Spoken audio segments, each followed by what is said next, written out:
ये जो आप फोटो देख रहे हैं ये है राखी। इनकी शादी 2018 में जितेंद्र से होती है, फतेहपुर गाजीपुर वहां पे। राखी का 7 साल का बेटा भी है।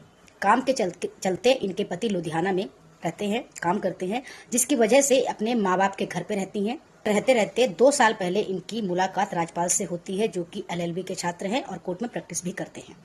इन दोनों के बीच में प्रेम प्रसंग अच्छा चल रहा होता है। ये लोग खूब मिलते जुलते हैं, प्यार मोहब्बत इनका चरम सीमा पे होता है। लेकिन इसी बीच राजपाल को शक होता है कि राखी, जो कि इनकी प्रेमिका है, जिसपे राजपाल अपनी जान देता है, वो किन्हीं 2 लड़कों से और बात करती है। जब राजपाल इनको मना करता है तो ये कहती हैं कि अगर तुम मुझे रोकोगे टोकोगे, मुझ पे अधिकार जमाने की कोशिश करोगे, तो मैं तुम पे रेप केस लगा दूंगी, क्योंकि अब मैं तुम्हारे साथ नहीं रहना चाहती। राजपाल इसको कई बार रोकता है, लेकिन ये हर बार उसको रेप केस की धमकी देकर चुप करवा देती है।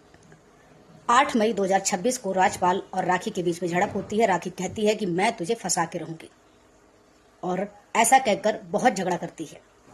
तुम मुझे नहीं रोकोगे, नहीं टोकोगे, जब मैं अपने पति की नहीं मानती हूं तो तुम्हारी मैं क्या मानूंगी। और फिर राजपाल यादव कहता है कि अगर मुझे जेल काटनी ही है तो मैं रेप केस में नहीं, मर्डर केस में काटूंगा।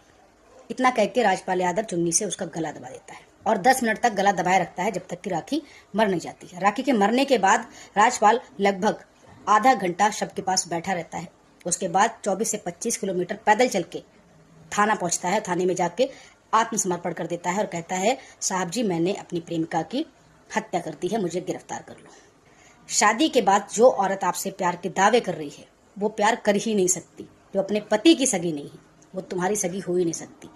और जो लोग शादीशुदा औरतों से अफेयर करते हैं और सोचते हैं कि उन पे कब्जा करके रखेंगे, तो भैया तुम्हारा वहम है ये। तुमसे बेहतर मिलते ही तुम्हें छोड़ देगी, तुम्हें कहीं का नहीं छोड़ेगी। शादीशुदा औरत और शादीशुदा मर्द अगर अपने पति और पत्नी के प्रति वफादार नहीं है तो वो किसी के प्रति वफादार नहीं हो सकते। राजपाल पे धाराएं लगा दी गई हैं, ये जेल काटेंगे, और राखी दुनिया छोड़ गई है। पति लुधियाना में कमाता रह गया, उनका बच्चा आज बिना माँ का हो गया। क्या कहना चाहते हैं आप एक्स्ट्रा मैरिटल अफेयर पे, कि शादी के बाद ऐसी कौन सी जरूरत होती है तुम्हारा पति या तुम्हारी पत्नी पूरी नहीं कर सकता। राधे राधे।